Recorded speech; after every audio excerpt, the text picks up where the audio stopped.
Hello and welcome to another episode of Champions of Marketing. My name is Chris Hadges. My guest today is Lenzy Ruffin, video expert and owner of Park Road Studios. Lenzy, thanks for joining me today. Thank you for having me, Chris. So, Lenzy, wanted to start off just understanding and learning a little bit about your background in the industry and how you got to where you are today. Sure. That's is actually more circuitous than you might think. This is a second career. My background, my education, my degrees, that's IT. I used to be the computer guy in the data center in the basement with all the big computers that make all the noise. And I did that for many years after school. And then I got to the point where I just got tired of it, just burned out like a lot of people. It wasn't fun anymore. And I had to find something else to do. So I had been learning photography. It was just a hobby. And then when I got to the point where I just felt like I could not function in an office environment anymore, I turned the hobby into a business, or at least attempted to. And so I struggled, as many business owners do. People have a skill and they try to turn that into a business, not understanding that there's so much more to it than that. Knowing how to actually do something, whatever your skill is the smallest part of being a business owner. You have to understand business. So if you understand business, that's 90% of the game. The other 10% is whatever it is your actual business is. And that's why so many people fail. And that's why I struggled so mightily. But I learned the importance of marketing and started educating myself on it. And then it became apparent just reading online about the importance of video. So I said, okay, I got to learn how to make videos so that I can market my photography business. And that's how I got started with video marketing and just doing it for myself, to learn how to make videos, to present myself on camera, to talk about my photography business. And what I found is that as I got better at it, studying more and more marketing techniques on messaging, identifying your ideal client, how to speak to needs and ambitions, all of the things that go into marketing, the more I focused on that, the less I was focusing on photography. I was becoming a marketer and developing a marketing business, which is what it eventually turned into. I don't even promote photography services anymore. I just focus on video because this is what's relevant to the business community, and people get excited about the prospect of you helping them do video, whereas still photography, not so much. It's still needed, but it's not valued the way video services are. So I just went with the direction that the universe was guiding me, and I'm good at it. I'm good at helping other people communicate their message in video format, which means keeping the message short and focused on solving a problem for a specific individual, an ideal client. And so that's just what I roll with. That's how I got here. With what's going on right now in the world with COVID, video marketing, especially marketing yourself, is, in my opinion, a lot more important because you can't meet with people in person in a business setting. So pre and post COVID, how is video going to change the landscape of marketing yourself as a professional and then as a business? Not much, to be honest. Everything, all of my messaging that I was using that I've been telling people for years, the only thing that COVID did was accelerate it. I've been saying for years that it's important to incorporate video into your business. This is how you get in front of people. It's not just about growing your business. I also have spoken about and continue to about using video as a tool for just maintaining the level of business that you already have. Because if your competitors start making videos and you're not, the internet has already voted on videos. People watch videos. They want to consume information via video format. So that has been well established. Video was 80% of internet traffic before COVID. So if you're not making videos and your competitors are, over time, the level of business that you already had was going to start eroding because people are going to go to somebody who's presenting information the way they want it to, want to receive it.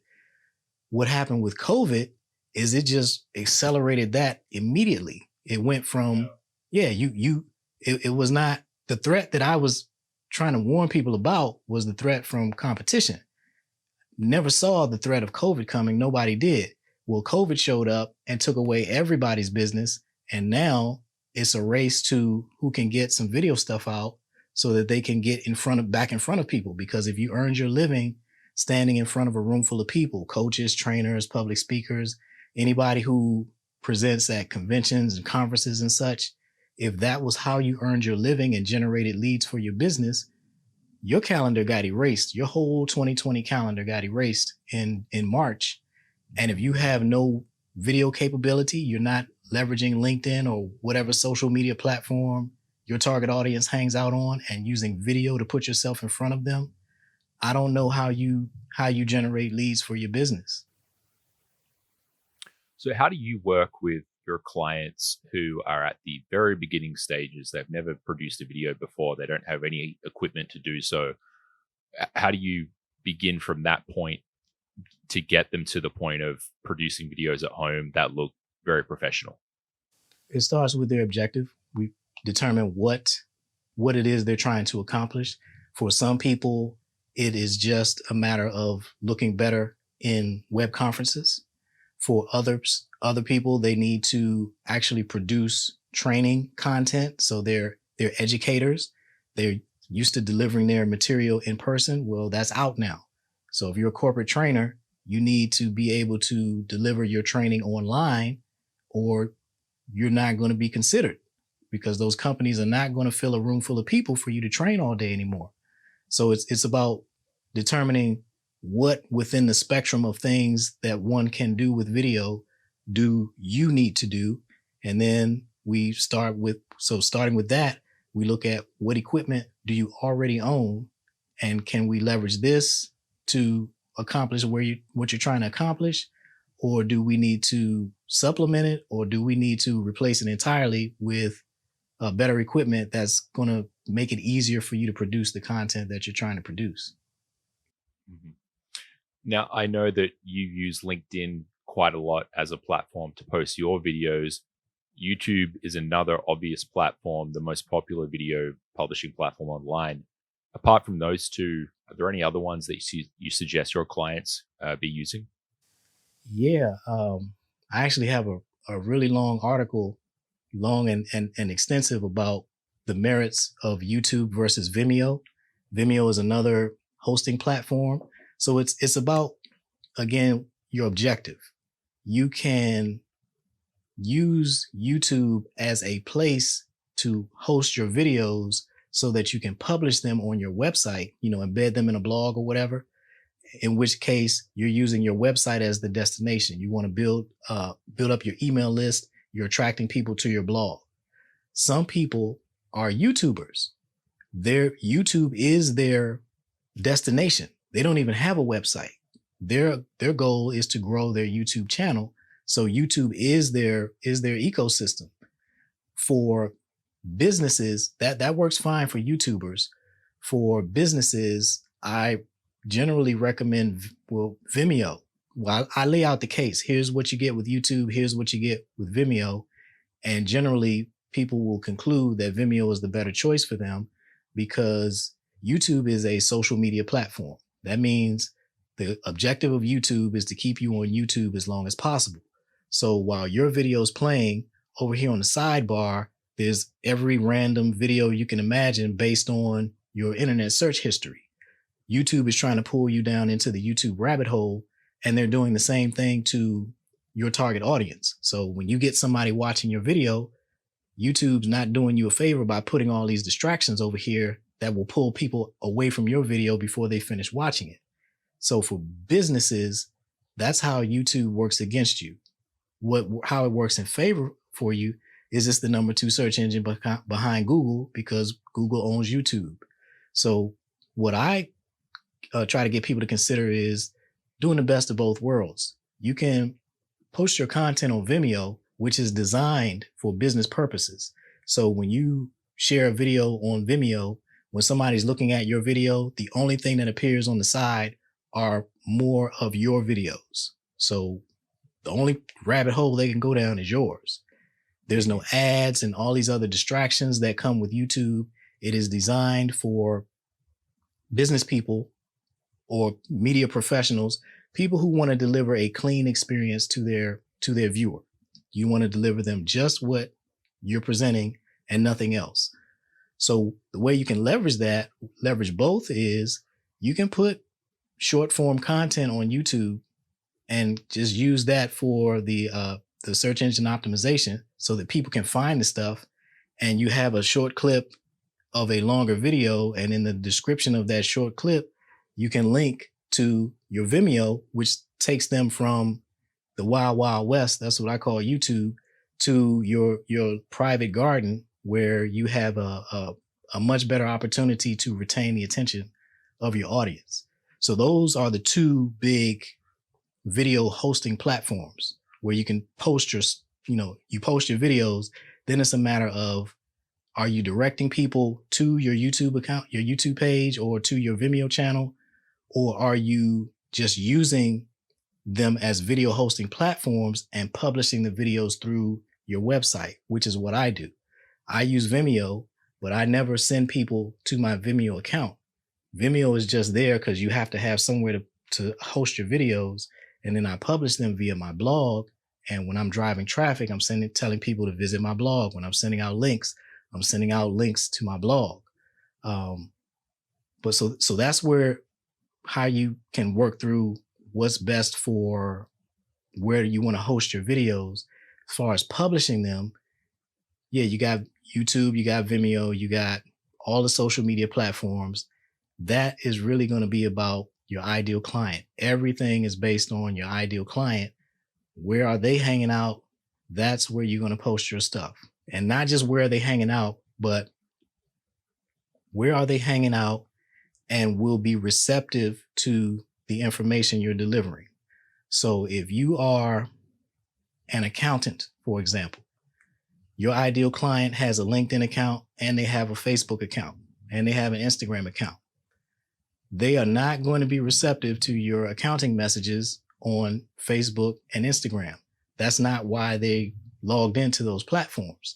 That's not why they created those accounts. Facebook was, originally for college kids, and then it expanded to friends and family and all of that. Instagram was about sharing pictures. So the core of what these platforms were built for and why people created an account there to begin with, you have to keep that in mind. LinkedIn, on the other hand, is about professional networking.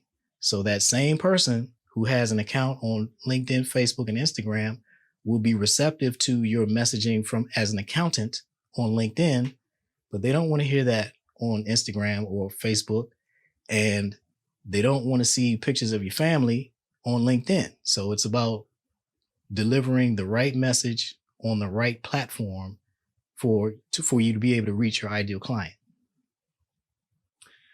Yeah, when it comes to setting up equipment that's good enough to film a professional video that you would feel comfortable putting on a platform like LinkedIn, YouTube, Vimeo, Instagram, Facebook, my setup's pretty basic. I'm using my iPhone 10 to film this, along with my webcam for us to be having the conversation over Zoom. I've got a ring light that I purchased from Amazon for, I think, $50. And then I've got some audio equipment here and a USB mixer. So in total, I probably invested $170 to $200. And then from there, I've had skills to edit video and audio for many years. But can you talk to me about what you suggest your clients invest in when they're trying to get up and running with video production from home? It's all about the individual. When I don't have generic advice because everyone's needs are different. What I will say is that you can get by with absolutely nothing. I commented just earlier today on a video from a lady I follow, I'm connected to on LinkedIn. She's in Europe somewhere, in England, I believe, and it was a perfect video, perfectly executed. She was using her smartphone. She did not have on a microphone. She was using the mic that's built into the phone, which you can do under the appropriate circumstances and get quality audio. So she was using natural light. She was sitting next to a nice big window. She was lit extremely well. She had perfect composition with the video. The audio was perfect. Her messaging and her energy was perfect. She was just, I looked at the video, and what I saw was the end product that I try to coach my clients to. But she's not one of my clients. She's just someone who I got connected to on LinkedIn. And so she was just using her smartphone, and that's it for the types of videos that she makes and what she's trying to accomplish. That's all she needs. Others will need to invest, not heavily, but they're going to need to invest in much higher grade equipment to create the type of content that they want to create. Because when you're using a phone, like that's this example of the lady I'm talking about today, she was using window light, which is great when you have a day where the window light is conducive to making a video. Sometimes you're not going to have as much light, or other times it will be much harsher light, or you may need to make a video and there's no, let's say it's wintertime and it's 5 o'clock. It's already dark. So your hours of being able to create content are restricted, which as a business person, I really don't like having those kinds of constraints. I don't want to have to build my production schedule around the sun.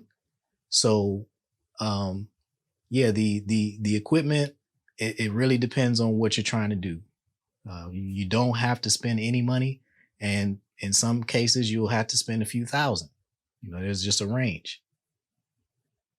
So it sounds like it really just depends on who you are, what type of video you're looking at producing, and who's your audience. I feel like people are getting a little bit more comfortable behind the camera recently, because there's a lot of Zoom calls happening where mainly they're video calls with coworkers. And previously, I just felt like even when Zoom calls were happening pre-COVID, people would generally not turn their video on.